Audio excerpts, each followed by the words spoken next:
Assalamualaikum warahmatullahi wabarakatuh. Bersama saya lagi dalam rancangan TV Suara Quran. Bersama saya ada 3 orang ahli. Terlebih dahulu saya memperkenalkan diri saya. Saya Muhammad Usaini bin Hirudin, nombor metrik 2220793. Daripada pengajian Sarjana Muda Pertahanan dan Keselamatan Islam.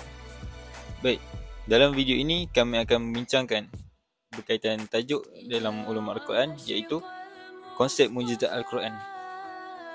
Al-Syahid Hasan Al-Banna berkata, Al-Quran Al-Karim adalah sebuah perlembagaan yang lengkap merangkumi seluruh hukum Islam Al-Quran.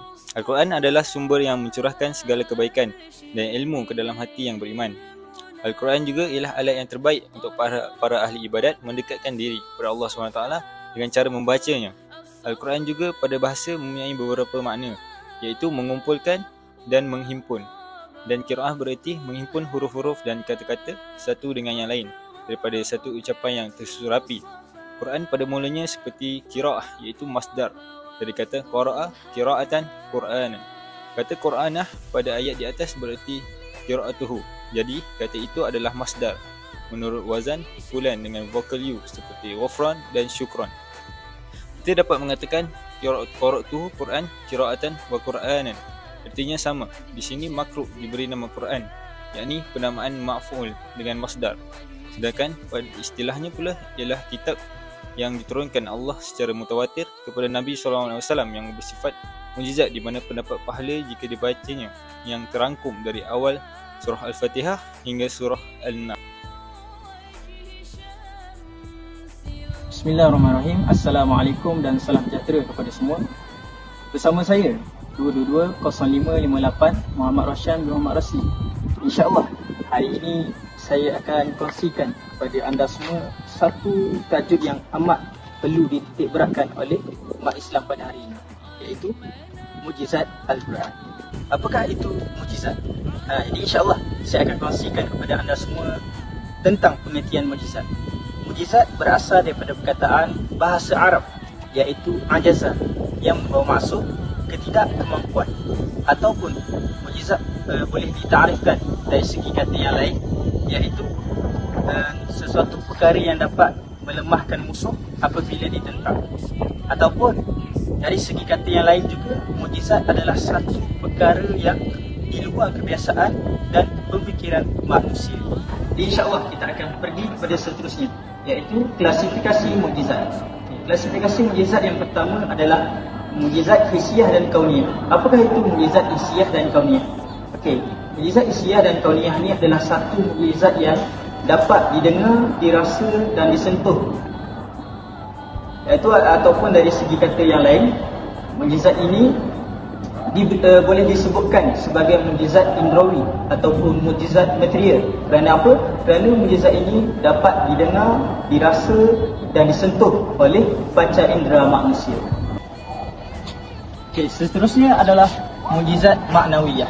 Okey, pengertian bagi mujizat maknawiyah adalah dia berbeza ataupun dia bertentangan dengan mujizat hisiah dan kauniyah, iaitu mujizat yang tidak dapat dirasa ataupun disentuh dan tidak dapat dilihat dengan mata ataupun panca indera manusia. Okay. Mujizat yang ketiga adalah mujizat syakhsiyah, iaitu membawa maksud mujizat yang datang daripada tubuh badan Rasul ataupun Nabi itu sendiri. Okay. Contohnya yang pertama, air yang terpancar dari jari-jari Nabi Muhammad SAW. Yang kedua, kita boleh ambil contoh yang lain, seperti mana cahaya bulan yang memancar dari arah tangan Nabi Muhammad. Ataupun contoh yang terakhir, kita boleh ambil ubat ataupun penyakit kusta dan buta dapat disembuhkan oleh Nabi Isa alaihissalam. Okey, klasifikasi yang terakhir adalah mujizat salbiyah, iaitu membawa maksud satu mujizat yang membuatkan seseorang ataupun satu perkara itu sehingga tidak berdaya. Okay. Kita boleh ambil sebagai contoh seperti mana kisah Nabi Ibrahim ketika mana Namrud mencampakkan Nabi Ibrahim dalam api. Setelah mana mujizat yang dikurniakan Allah kepada Nabi Ibrahim menyejukkan api itu sehingga bahkan api tersebut tidak boleh menyakitkan ataupun membinasakan Nabi Ibrahim itu sendiri. Okey, seterusnya kita pergi kepada konsep kemujizatan Al-Quran. Jadi, apa yang dimaknakan dengan konsep kemujizatan Al-Quran ni kan? Mungkin ada yang tahu dan ada yang dah tahu. Tak apa, saya kongsikan juga. Okey, mari bersama-sama kita mendengar apa yang dimaksudkan dengan konsep kemujizatan Al-Quran. Okey, yang mana ketika turunnya Al-Quran ni kan, Al-Quran ni telah dijaga dengan baik. Yang mana para penghufaz ni, dia telah menjaga Al-Quran itu pada zaman Rasulullah lagi hinggalah zaman sekarang. Nampak di situ Al-Quran ini telah dijaga. Maka penjagaan Al-Quran ini telah dijaga dalam pelbagai bentuk, sama ada dalam tulisan, bacaan, mushafnya dan lain-lain. Okey. Dan selepas berkembangan teknologi, Al-Quran dihasilkan dalam bentuk percetakan. Jadi semua penjagaan Al-Quran dalam bentuk mushaf dan hafazan telah menjadi bukti yang kukuh, yang jelas bahawa Al-Quran ini dijaga daripada setiap dari segi kesalahan ataupun cacat cela yang boleh membawa ia menjadi rosak.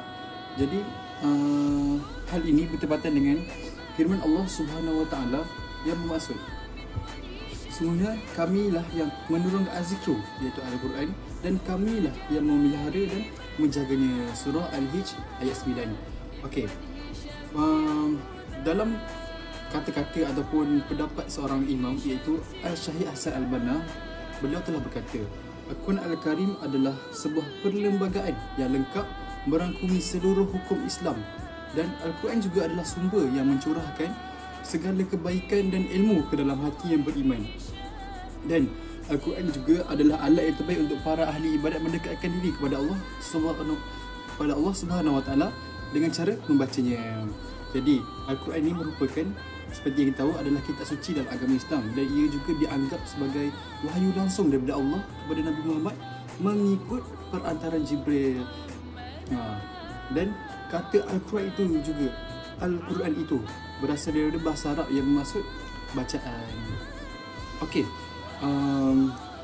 seperti yang kita tahu, dah banyak-banyak saya perkatakan tentang konsep, tentang cerita, sejarah-sejarah, konsep kemujizatan Al-Quran ni kan. Okey, dapatlah kita tahu bahawa konsep ini adalah teras kepada akidah dan teologi Islam, yang mana ia menekankan sifat unik Al-Quran itu sendiri sebagai wahyu terakhir dan lengkap kepada Nabi Muhammad SAW dan panduan untuk kita semua. Sekarang kita pergi kepada aspek-aspek kemujizatan Al-Quran. Aspek-aspek kemujizatan ni ada beberapa aspek-aspek, jadi tak banyak pun, cuma kita perlu tahu juga walaupun sedikit. Okey, benda tu penting, ialah Al-Quran. Kita kena sentiasa mengetahui tentang Al-Quran ni. Okey, aspek-aspek dia adalah yang pertama, gaya bahasa, ketepatan sains dan sejarah, konsistensi dan kesepaduan, panduan sepanjang zaman, dan kesan kepada individu dan masyarakat. Okey, sekarang kita pergi kepada gaya bahasa. Jadi, apa itu gaya bahasa yang ada dalam Al-Quran ni kan? Mungkin kita ada yang tahu, tapi saya bagi tahu lagi, dia tak banyak, cuma ingin mengolah-olah. Okey. Yang mana kita tahu, Al-Quran ni telah diturunkan dalam bahasa Arab kan, sejak 1400 tahun yang dulu. Jadi Al-Quran ini kekal unik sampai masa sekarang. Dan jika ada orang-orang ingin menulis kefahaman dia sendiri tentang apa yang difikirkan untuk menandingi Al-Quran, tentang kata-katanya, untuk membuat kitab dia, buku dia, maka dia tak boleh lawan dengan kehebatan Al-Quran itu sendiri. Jadi jelaslah bahawa Al-Quran ini merupakan satu kitab yang menggunakan gaya bahasa yang sangat-sangat tinggi. Jadi tiada tandingan lah. Okey, itu saja. Okey, seterusnya kita pergi kepada ketepatan sains dan sejarah. Ini lagi lah, dalam Al-Quran ni banyak je cakap pasal ketepatan sains ni dan sejarah-sejarah. Okey, yang mana Al-Quran itu sendiri mengajar kita tentang sejarah-sejarah ataupun tentang sains, yang mana contoh ketepatan sains yang ada dalam Al-Quran itu sendiri. Contohnya ialah proses kejadian manusia, semua macam mana tumbuh-tumbuhan, pokok-pokok, kehidupan dalam Al-Quran itu sendiri, dan manusia menggunakan hal tersebut dan mengkaji. Jadi jelaslah daripada Al-Quran itu sendiri manusia boleh mendapat ilmu-ilmu yang berguna. Dan seterusnya kita pergi ke sejarah. Al-Quran ni macam-macam sejarah dia. Cakap je mana-mana. Sejarah zaman dulu tu memang banyak. Kalau baca ni nak olah tu lama. Jadi tak apalah. Contoh-contoh di antara sejarah yang ada dalam Al-Quran tentang Kaabah itu diserang oleh Raja Abraha, dan banyak lagi tentang sirah-sirah Nabi, sirah Rasul, yang perang-perang dan sebagainya. Jadi itulah di antara dari segi gaya bahasa dan ketepatan saiz dan sejarah. Jadi seterusnya kita pergi kepada konsistensi dan kesepaduan, iaitu konsistensi dan kesepaduan Al-Quran ini dianggap sebagai ciri yang luar biasa lah dalam Al-Quran. Kiranya menyumbang kepada kepercayaan manusia untuk menyatu padukan diri mereka dan diri orang lain. Jadi Al-Quran ni banyak elemen-elemen yang boleh membuatkan manusia ataupun kita untuk berfikir macam mana cara untuk mendapat kesepaduan dalam kehidupan kita. Contohnya Al-Quran itu bebas daripada perkara-perkara yang syirik, kiranya perkara-perkara yang melalaikan atau perkara-perkara yang tidak berguna lah. Jadi dalam Al-Quran ni semuanya sempurna. Tiada yang buruk-buruk yang diajarkan dalam Al-Quran. Contoh-contoh ilmu ataupun perkara yang diajar dalam Al-Quran ialah berkenaan dengan ilmu tauhid. Jadi di situ manusia boleh mengetahui ataupun mengenal siapakah Tuhan dia yang sebenar. Jadinya boleh mengenal Allah daripada Al-Quran itu sendiri. Okey. Seterusnya kita pergi kepada paduan sepanjang zaman. Yalah, seperti kita tahu, kepercayaan orang Islam itu sendiri memang Al-Quran dah, tak ada benda lain. Jadinya Al-Quran inilah merupakan panduan yang perlu diikut oleh orang-orang Islam pada masa kini. Jadi jadi manusia perlulah menggunakan Al-Quran ini untuk menjadikan panduan dalam hidup dia. Sekiranya sesuatu perkara yang tidak tahu ataupun perkara-perkara yang dia was-was untuk melakukan, jadi dia boleh rujuk Al-Quran. Apa yang Al-Quran cakap, apa yang Al-Quran tulis. Jadi hukum-hukum yang keluar daripada Al-Quran itu yang dikeluarkan oleh ulama-ulama, ahli-ahli tafsir, maka kita boleh ikut dengan panduan itu kerana ianya benar. Last sekali dah.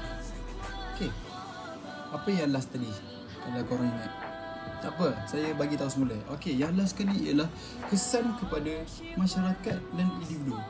Terbalik, individu dan masyarakat. Okey, yang mana kesan Al-Quran ini ke atas individu dan masyarakat adalah aspek pertama dalam kepercayaan Islam, yang mana ramai umat Islam ini membuktikan kuasa bimbingan Al-Quran ini, yang mana dia sama lah macam panduan sepanjang zaman.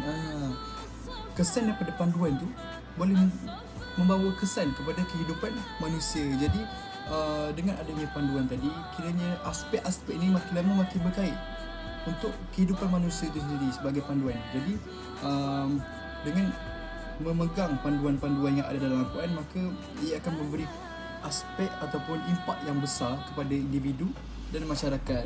Kiranya dari segi individu, sekiranya seorang itu merasakan resah ataupun susah hati, jadi dengan Al-Quran juga dia boleh menenangkan diri dia.